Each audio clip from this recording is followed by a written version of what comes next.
Thanks everyone for joining us today for this learning series webinar, the final webinar of this year's learning series. We'll be kicking off again in January of 2023, but this is our last event, and we thought it was really appropriate to kind of take a look back at the year, see where we are and where we think we may be going. So once again, this webinar is brought to you by the Partnership for a Drug for New Jersey and is being held in collaboration with NJ Cares and the New Jersey Office of the Attorney General.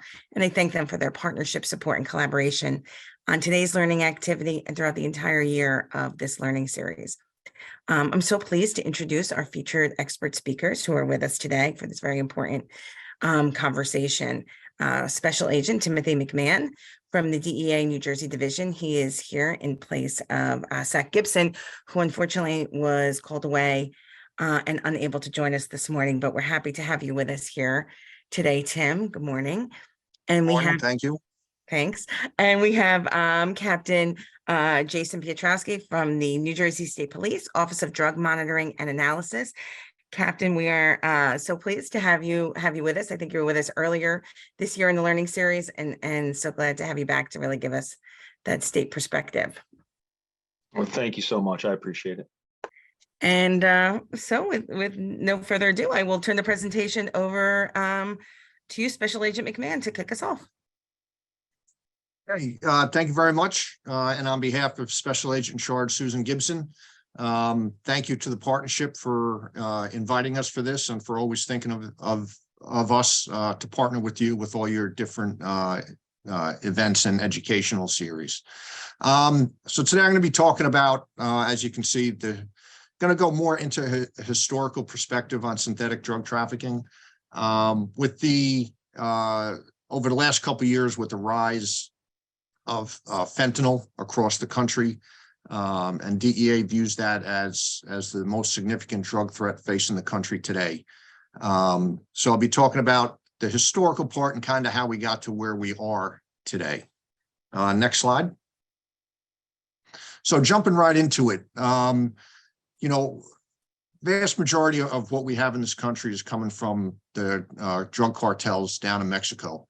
And primarily, it's the Sinaloa cartel and the CJNG, which is translation for the Jalisco New Generation Cartel down in Mexico. And you can see on this slide, the red area is the Sinaloa and the green is the CJNG. And they're responsible primarily for all the fentanyl coming into the United States. Next slide. So this map shows, on this one, the orange represents the Sinaloa, the yellow, the CJNG. And you can see the two of them are primarily responsible for most of the drugs coming in and being transported across the United States, with the Sinaloa primarily responsible, again, for the vast majority of that. Again, both of these cartels, they dominate the fentanyl market in the United States. And CJNG came on the scene in 2015, 2016, driven primarily by the distributing of illicit fentanyl across the United States, again, with the primary precursor chemicals for that coming into Mexico from China. DEA across the country indicates that both of these cartels are responsible for managing the large-scale distribution across the United States.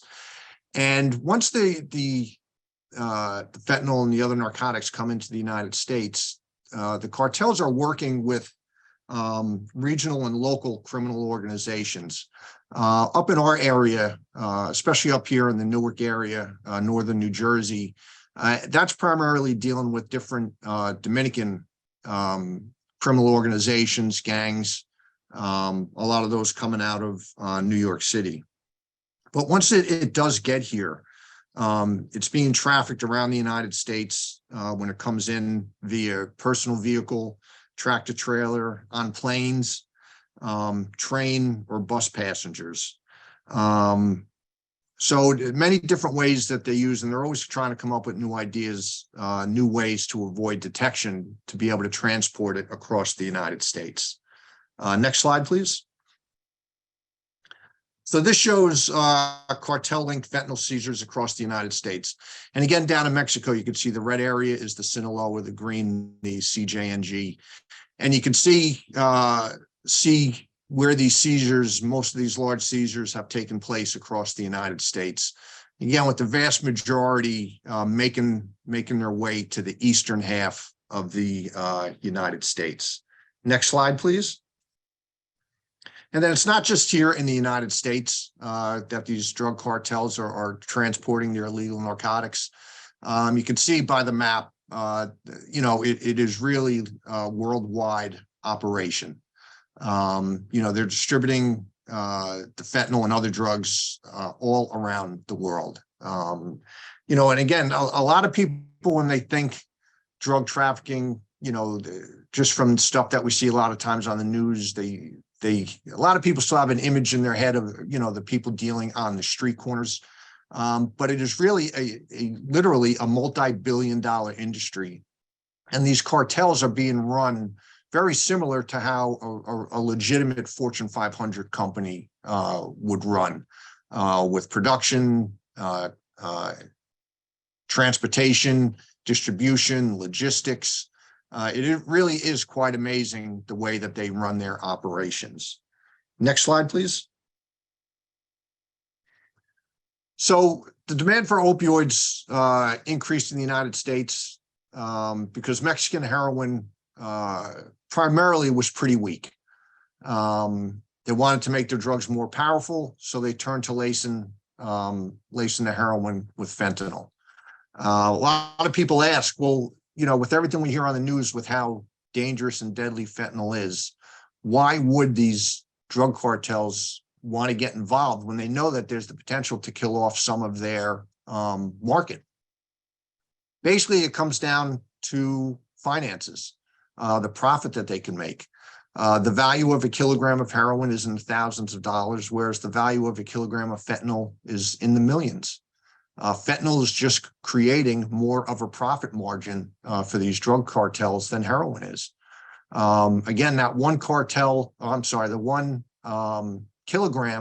of fentanyl will go much, much, much further than a kilogram of heroin will.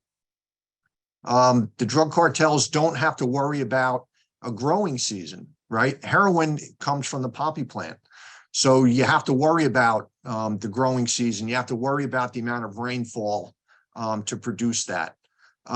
With fentanyl, it's a synthetic, it's man-made. So there is no growing season that you have to worry about. As long as they have the chemicals to produce it, they can produce it nonstop. And again, we're talking, with the 1 kilogram, an average dose in one of these fake pills, about 2 milligrams of fentanyl. 1 kilogram of fentanyl can generate up to 500,000 pills. And you can see from there, on the bottom of the slide, 500,000 pills, an average of $20 a pill, can get them approximately $10 million in drug proceeds. That's why they're doing it. They're willing to take the chance on the amount of people that potentially will die. Next slide, please. So in Tim,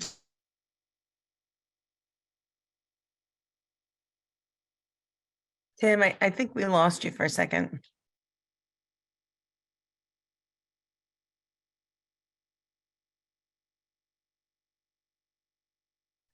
All right, I think Tim may be having some technical difficulties. Tim, are you back? I'm here. Okay, can you go ahead and start over on this slide? We lost all our sound on you. Oh, okay, I'm sorry. All right, no worries, thanks. Yeah, so this is from 2021. We don't have the full numbers for this year yet. So going back to 2021, more than 107,000 people died from drug overdoses and poisonings across the country. Of those, 66% involve synthetic opioids, primarily fentanyl, and approximately 28% involve psychostimulants, primarily methamphetamine. Next slide, please.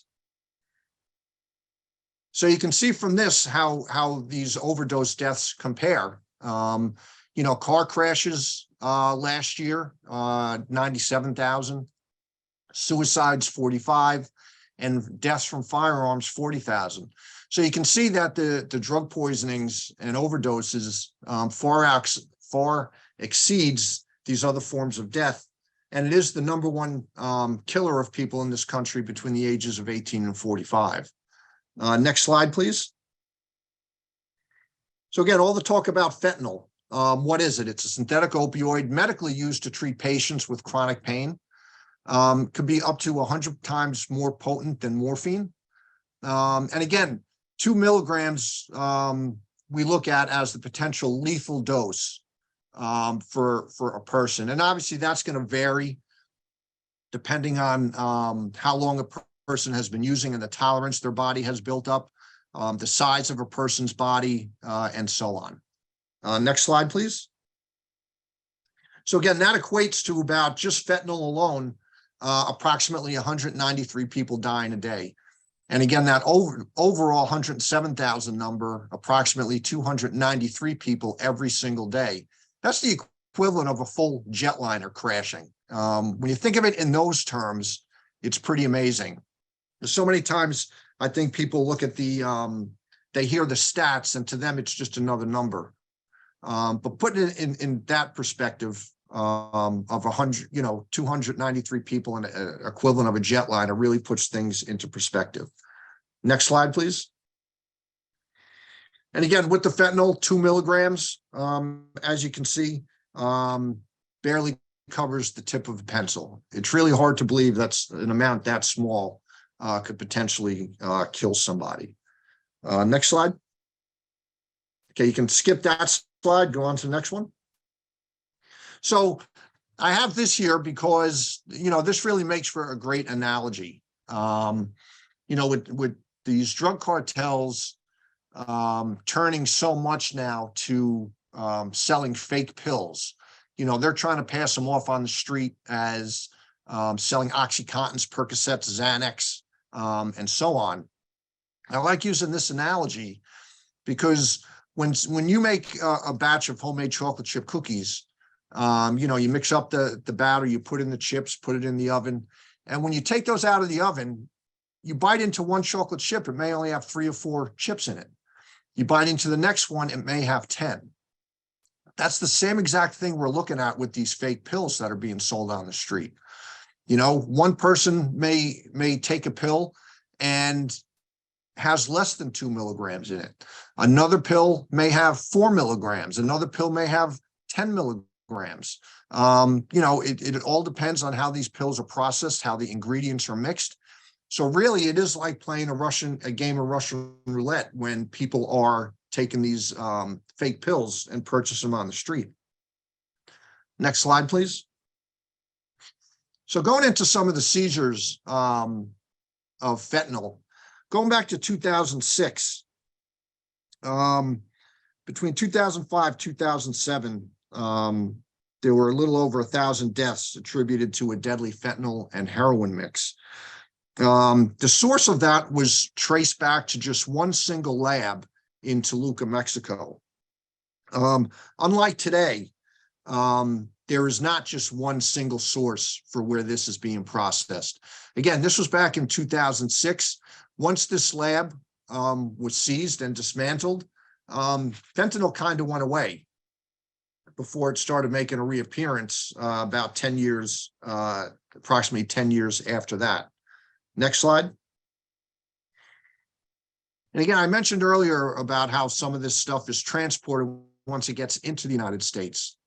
But a couple different ways. Again, I mentioned China is responsible for sending the precursor chemicals primarily to the cartels in Mexico, where they then process it into fentanyl and then bring it up into the United States.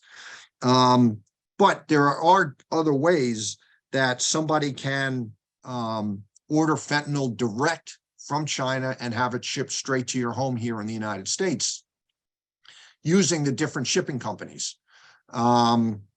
Or, as I said, the precursor chemicals go into Mexico and processed and then up into the United States at that point. Next slide.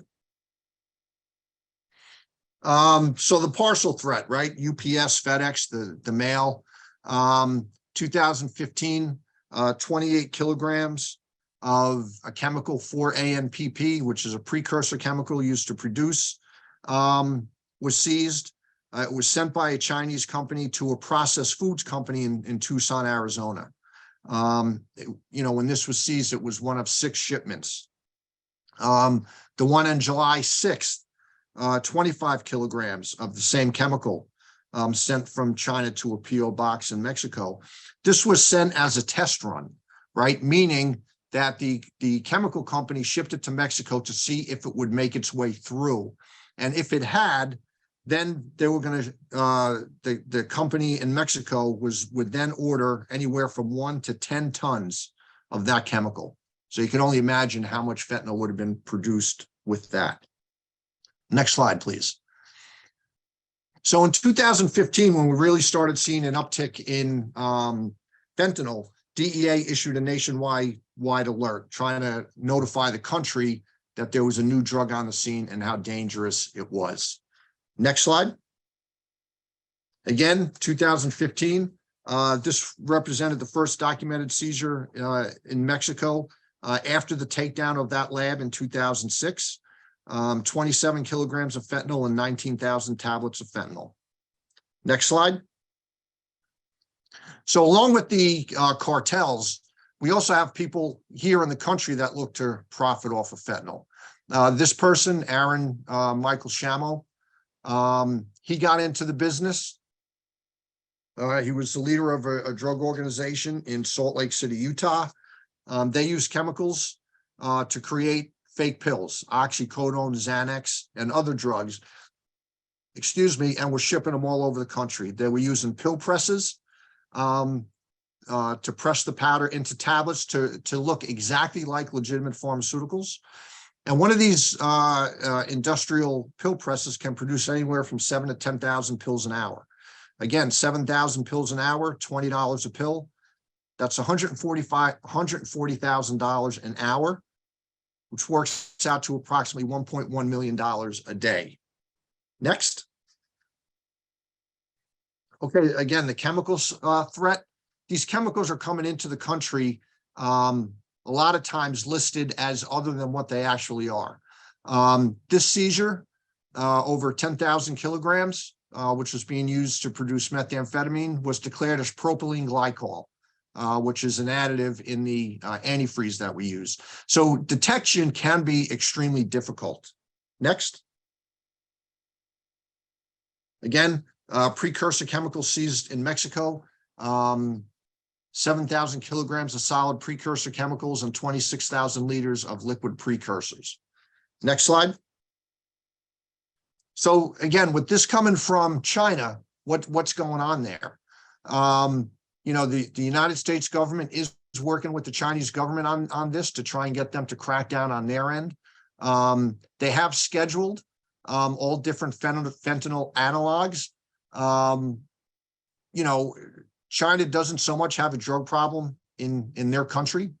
But again, it needs to be a crackdown on the chemical companies over there that are shipping the precursor chemicals, because a lot of these precursor chemicals are used for other legitimate uses. So that makes it much more difficult. Next slide. Here you can see heroin and fentanyl domestic drug seizures going back to 2019. The yellow line representing heroin. And you could see how high the seizures of heroin were back in 2019. And then after that, the seizures started tailing off, and you could see the increase in seizures in fentanyl because the drug cartels were relying so much on the fentanyl because of the huge profit margin. Next slide. Just again, another seizure, 1.7 fentanyl laced pills. You can go to the next slide. And you can see here the evolution of drug distribution.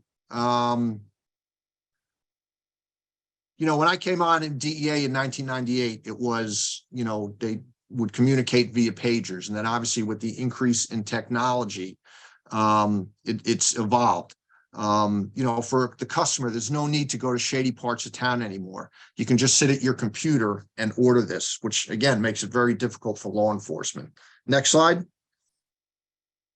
And then to take advantage of the reliance on social media, a lot of these drug organizations resort to using different streams of emojis for a customer to order, again, to try and hide what they're doing. So as a parent, monitoring the text messages on their kids' phones can be very difficult. But, if they see suspicious text messages or different cash apps, it should raise some questions and at least to be looked into. Next slide. Drug distribution, again, very different from a number of years ago, right? Payment methods now, it's not cash, or it is still cash, but now we're involved in Western Union, Bitcoin, different delivery services. I mentioned the social media using different online personas, makes enforcement on our end extremely difficult. Next slide. And then polydrug distribution. What this means is that these organizations are not just involved in dealing in one particular type of drug. They're dealing in fentanyl, they're dealing in heroin, they're dealing in methamphetamine, they're dealing in cocaine and marijuana. Again, trying to make the most profit for themselves as they can. Next slide. And then here you can see, this is a map of the Newark area. The red dots on there represent different Bitcoin ATMs across the city. Again, making it very, very difficult to detect, for us to follow the money. Next. And, we still have cash. This is one of our seizures from about a year and a half ago, $5.6 million seized out of one apartment. And in a way, you can see why they would transition to Bitcoin and other methods, because just the physical amount of space that this amount of cash takes up is very problematic for these organizations to try and get the money out of the country. It's much easier with these electronic Bitcoins. Next. And then again, the cartels are always trying to update what they're doing. Now we have to worry about rainbow fentanyl, where they use different colored dyes to make their pills, trying to appeal possibly to a younger audience. Next. And then we just sent out a press release about a week or two ago, a national press release. Of the pills that we've seized, DEA, that have contained fentanyl that we send to our lab for analysis, our lab is now finding that 6 out of 10 of those pills now contain a potentially lethal dose of fentanyl, meaning 2 milligrams or more. Prior to that, it was 4 out of 10. So now more than half of the pills with fentanyl that we send to our lab contain a potentially fatal dose. Next. And this just shows since 2019, the amount of drugs that the DEA New Jersey division has seized. You can see 487 kilograms of fentanyl, 490 of heroin, the opioids, which are fueling this opioid crisis. So we're doing everything we can, working with our state and local partners to try and infiltrate these different organizations, trying to get the word out to the public on the dangers, to have parents speak to their kids. Parents have to get away from this idea that thinking it's not going to happen to my kids, or thinking that it's only people that are addicted to these drugs that are dying. What we're seeing, unfortunately, too many times today is somebody ordering a pill online, thinking they're maybe ordering Adderall to help them study at college. And that pill is laced with fentanyl. So that one pill, person may never have used one of these drugs in their life, but they get one of these pills that has a little too much fentanyl on it, and that's enough to cause a fatal poisoning or overdose. Next. So that's all I have on that. Again, kind of a historical perspective of how we got to where we are today. Any questions that you have, we'll take at the end through the chat. So thank you very much. Thanks, Tim, for that that great perspective on what's happening nationally, and in particular, I think that chocolate chip cookie slide. So many of us, myself included, and many of us in the chat, really trying to talk about the dangers of the pills on the street and the links with fentanyl. And I think that example with the chocolate chip cookies was really easy to understand. So thanks for sharing that. Like you said, we'll hold all questions until the end of the webinar today. But now I will turn the presentation over to Captain Piotrowski. Captain, welcome. Thank you for joining us today. Good morning. And thank you to everyone out there for joining us for this important topic as well. I'm very happy to see so many people on here care about this as much as we do. And thank you for Angela and the Partnership for Drug-Free New Jersey for giving us this opportunity and platform for Tim and I and many others to share this information. You can move forward to the next slide, please. So our presentation is going to be data-centric, and it's going to be, you can see how many total records there we're looking at. We're looking at 49 million records that we've collected over the course of several years now. Lab results there, 6 million records there, and how many data points that is. We're probably approaching, a billion data points here. But the one thing I just want to reinforce, and I always give a statement like this, we're going to be talking about overdose deaths. We're going to be talking about afflicted demographics and communities, and a lot of it's going to be stats and numbers and data. And but we are very respectful for and recognize that we're not talking about numbers. We're talking about people and families and communities. And I just always like to say that before I move forward into some of this data. You can move forward to the next slide, please. So what we're looking at here is the drug-related overdose death trend since 2012. And we get these numbers from the State Chief Medical Examiner, Dr. Falzone's office. And for many years, you saw this uptick up until around 2018. For all intents and purposes, there's been a leveling off. And I don't normally get to do this, but in a very contextual way, let me say that, we have a long way to go. And, one overdose is too many, certainly, but we are trending down this year. That number right there is going to show a 7% decrease, but that's not exactly right, because that's if we are prorating out that 242 deaths per month, which even saying that it's such a tragic number, that would show a 7% decrease, but it's going to be less than that. The November numbers, we didn't have time to put them in here, but it was a better month, and we think December is going to be a little bit of a better month too. I think by the end of the year, we will have made our most significant progress we've made since the start of this epidemic. We'll be down about 8.5%. We wish it was more, but certainly there's a bit of good news. But then there's also going to be, later on, I'm going to show it how it breaks down across communities and demographics, and there's not some not so great news there, and I'll just throw that out there. But we should get under 2,900 for the first time since 2017. So again, a little bit of a glimmer of hope there in this otherwise tragic epidemic. You can move forward, please. This just shows the Naloxone administrations by year by first responders, and it's really just to show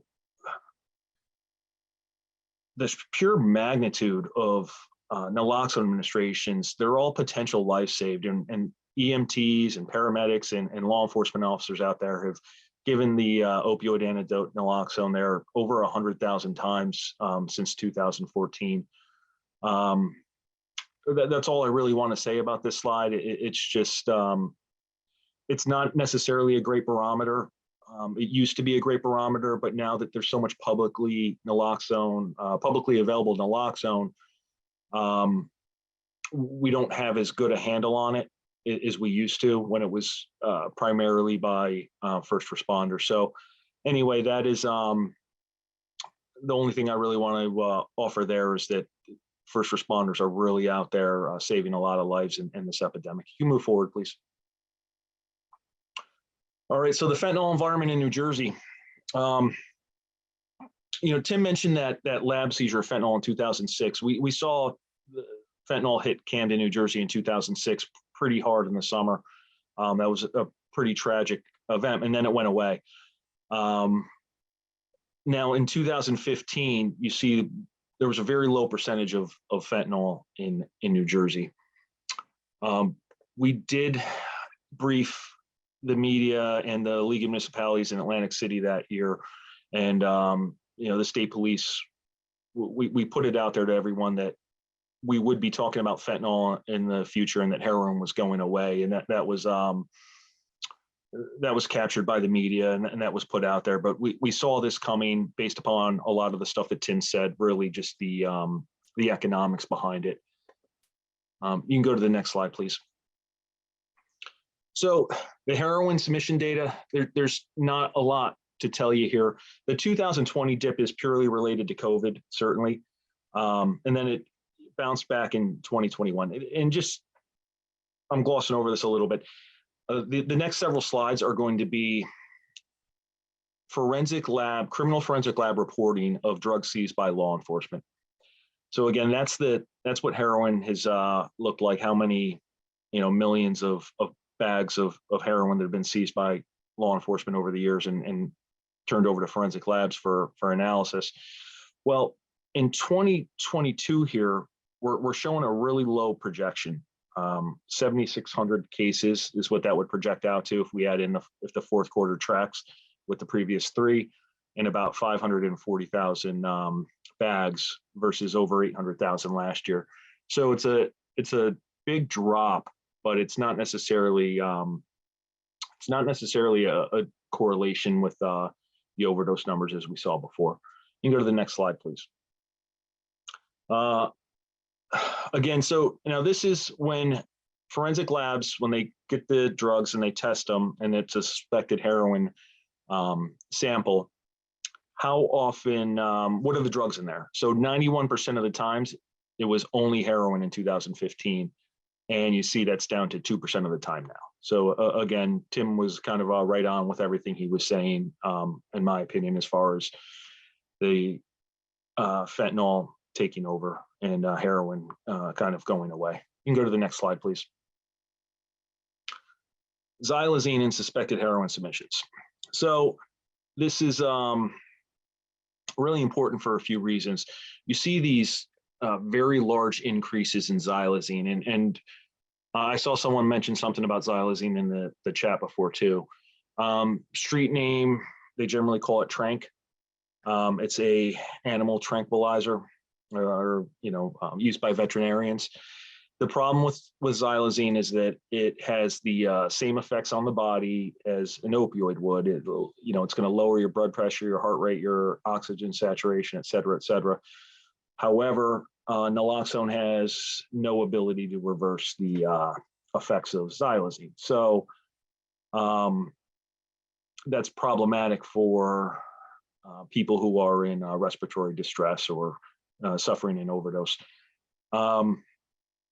And I did speak. When I talk about some of these things, I'm a captain in the state police, but I spoke with someone that we consult with all the time. It's William Lynch Jr. He's a clinical pharmacist, and he was giving me the background on kind of the effects of the body and things like that.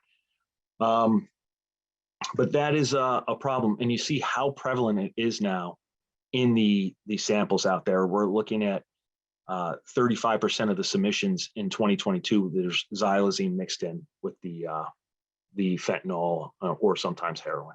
You can go to the next slide, please. Methamphetamine, see that exceptionally big increase over the years. And again, we were looking at a very small amount of cases in 2015 in the state. And we're looking at a lot more cases today. We're tracking about the same levels for 2021 and about 15,000 samples compared to 17,000 last year, but about the same amount of cases.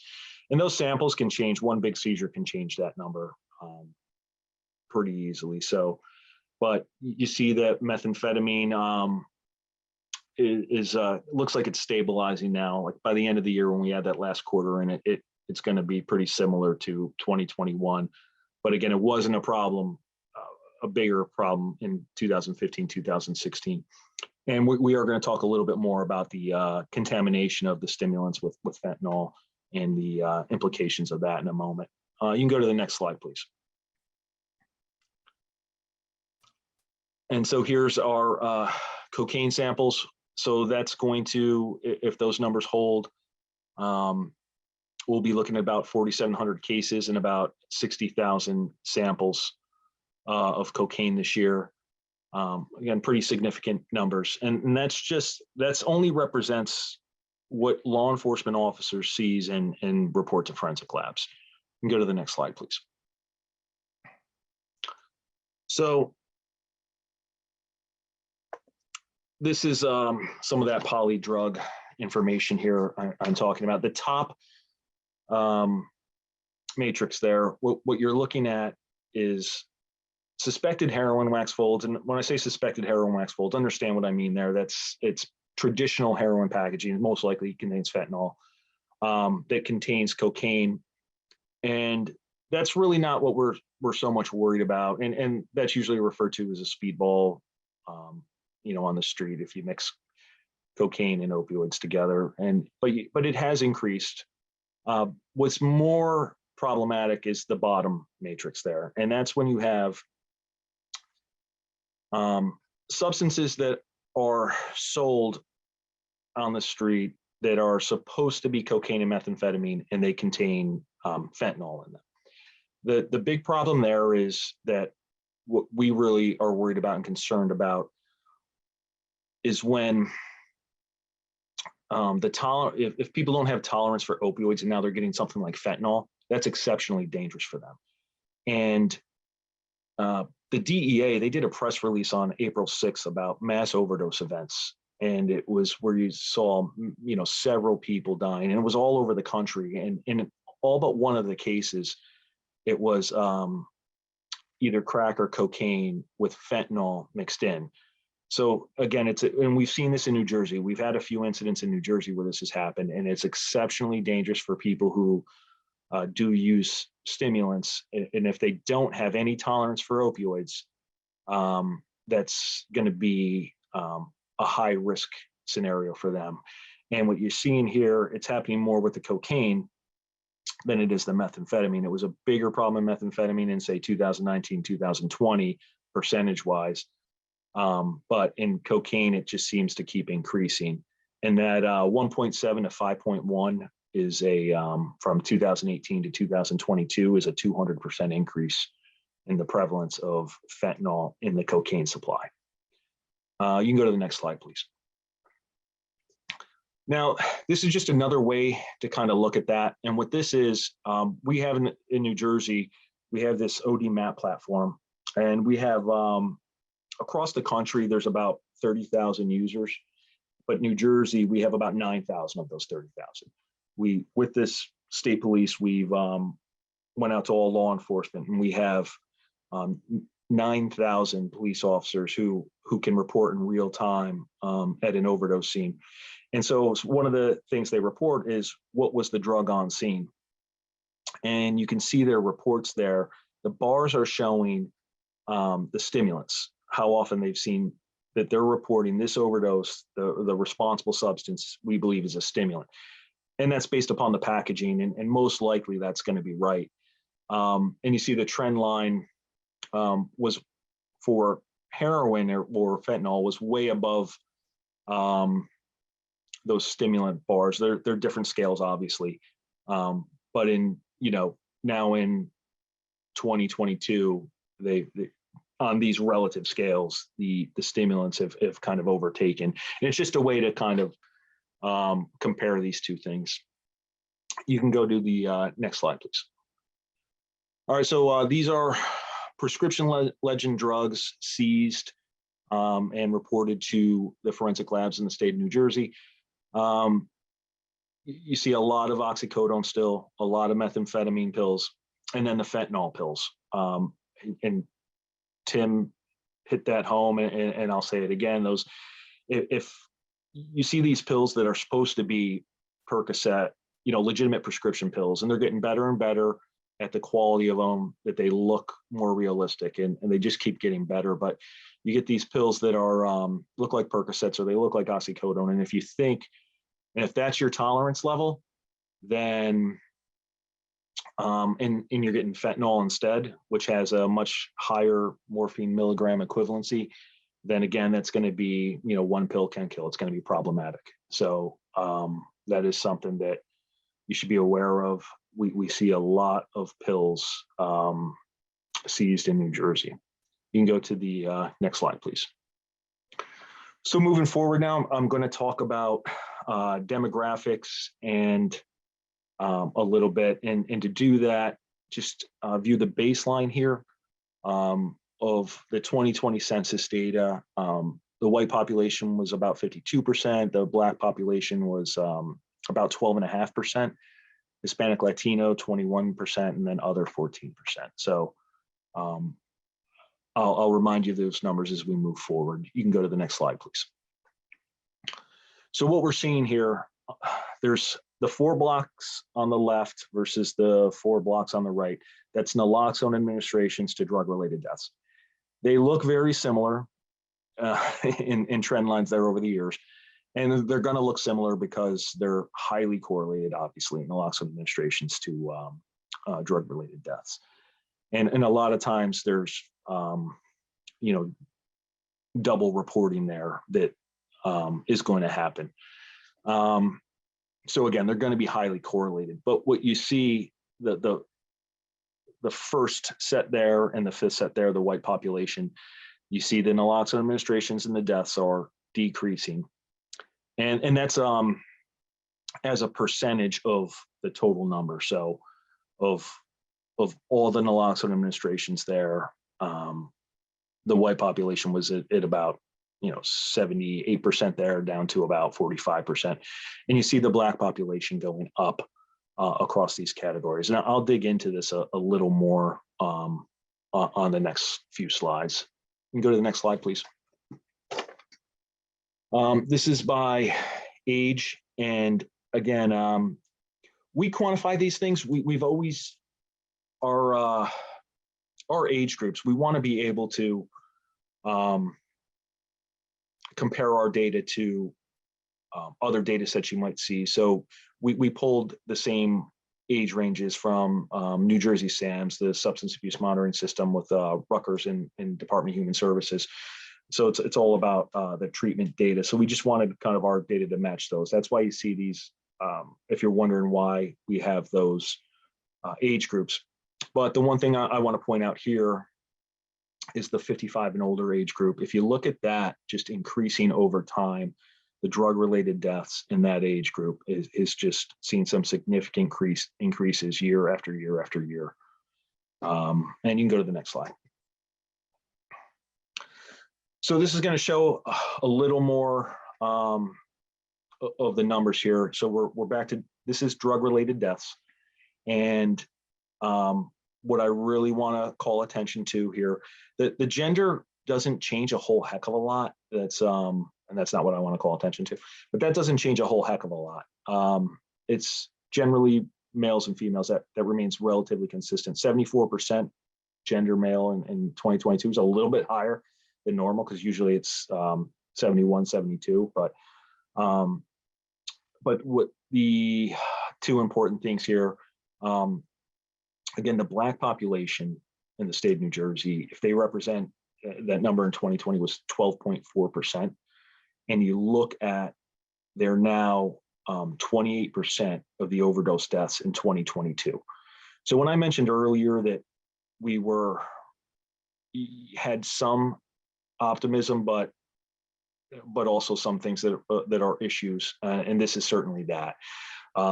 They can't have any optimism when we see this, and that's one thing that we really need to divert as many attention and resources to this.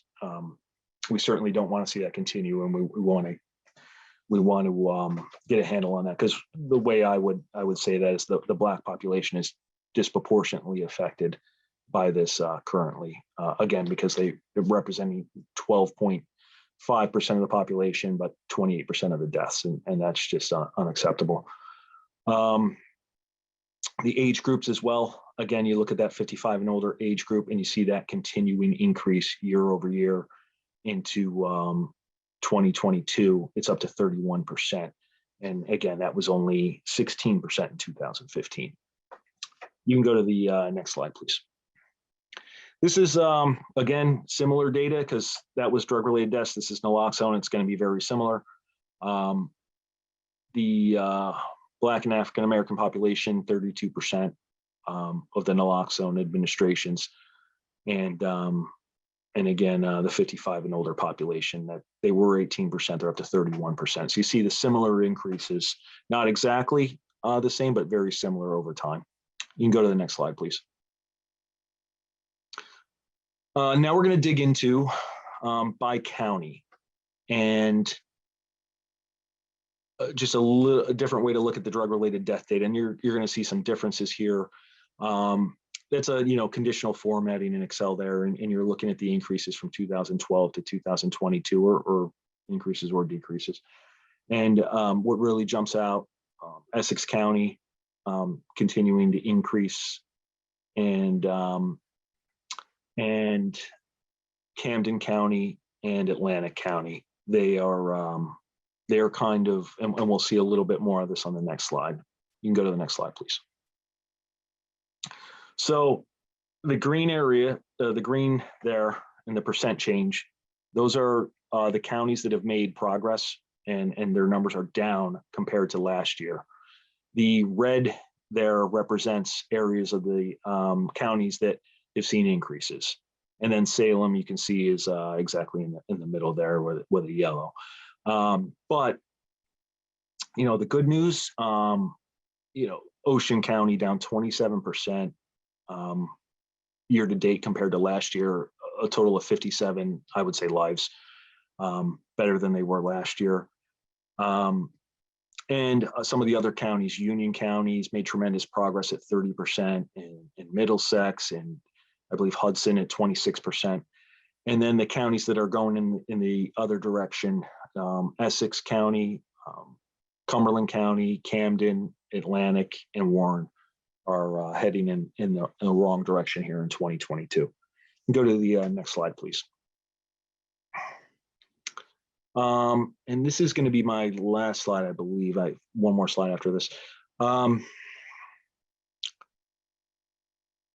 What we're seeing here, this is over a long period of time. So a lot of data, and I referenced those 49 million, records earlier. So this is January 2015 through December 2021.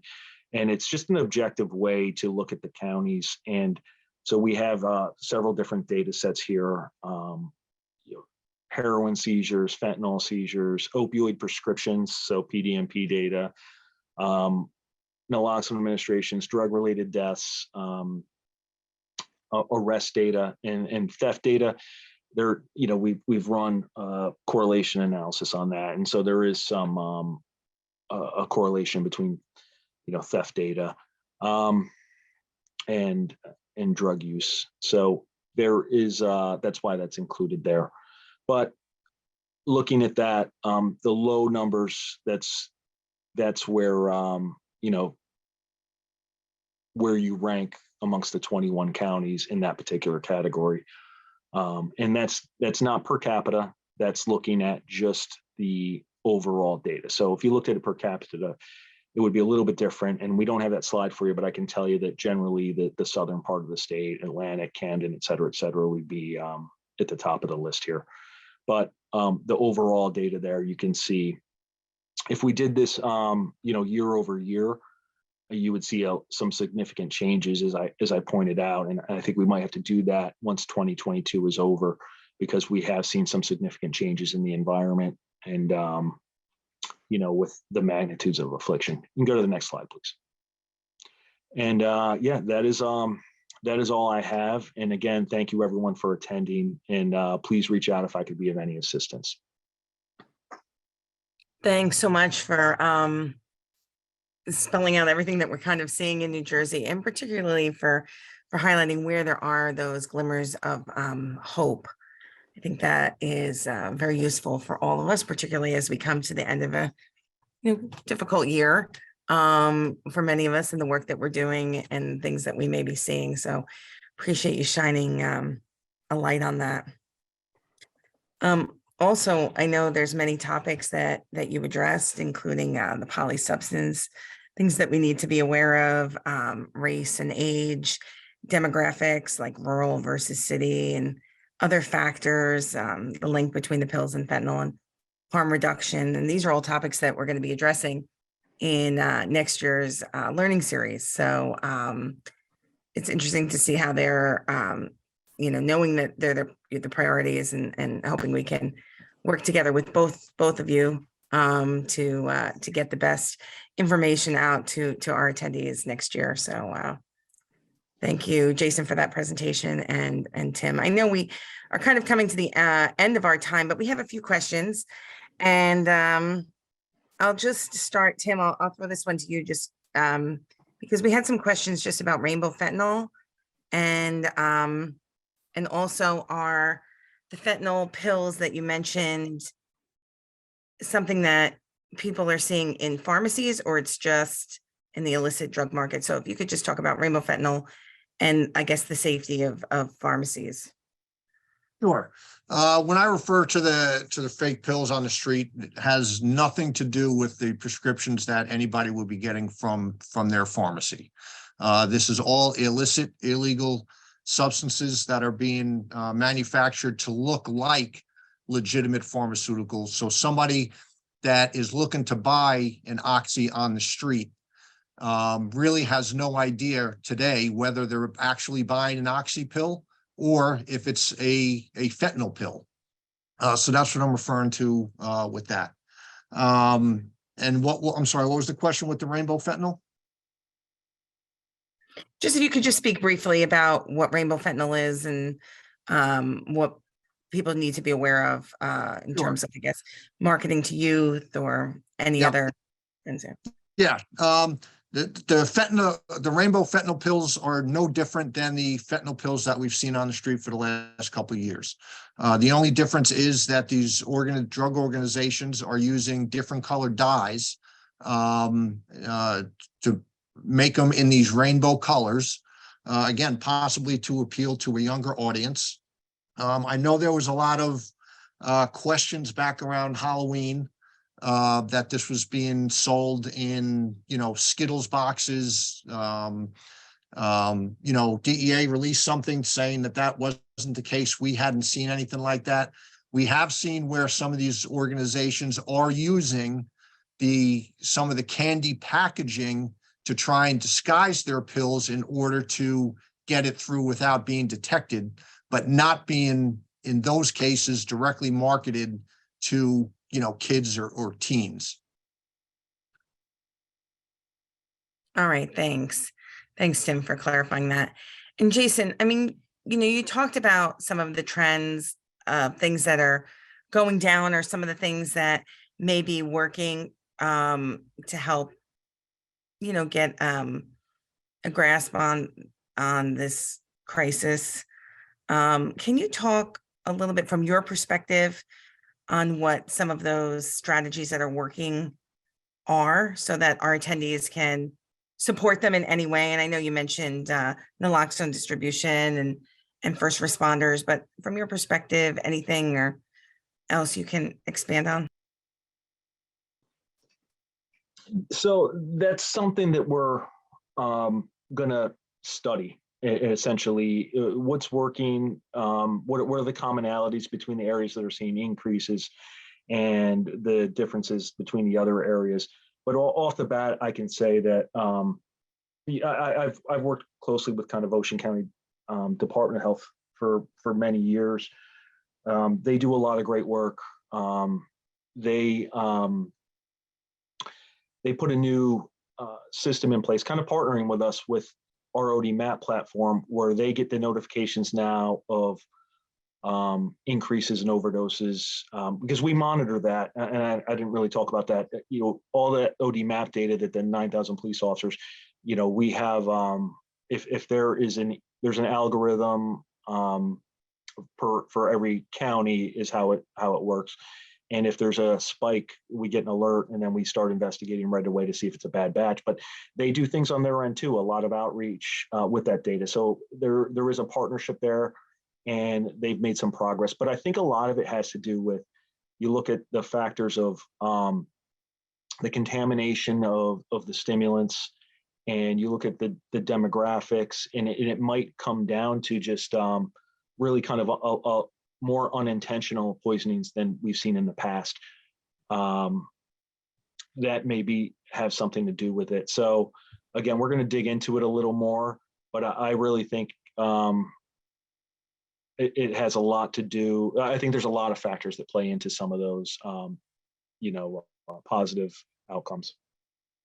Thanks, Jason. And like I said, we'll definitely be exploring those as we move forward next year on our learning series, including, like I said, harm reduction and, just your participation, all of our attendees' participation in these learning opportunities, raising awareness in any way, whether it be through prevention or recovery support or harm reduction, is helpful for all. So I know we're at the end of our time. I want to thank both of our expert speakers for being with us today. It's always great to have you gentlemen on, and the information you share is so valuable. So I thank you for your time today and being with us and sharing this, as well as throughout the year, whether it's been on camera through this learning series or just some information that you've provided as we prep and prepare. So I want to thank you for that. I also again want to thank all of our attendees for joining us today. We have our next year series information that's going to be released soon, but for now we know that our January event is going to look at From Pills to Fentanyl with Dr. Lewis Nelson from Rutgers University Medical Center. So I appreciate all of you being on with us and hope that you can join us in January. I wish everyone a great day, a wonderful holiday season, and a happy and healthy new year, and see you again in January. Thanks, everyone. Have a good day.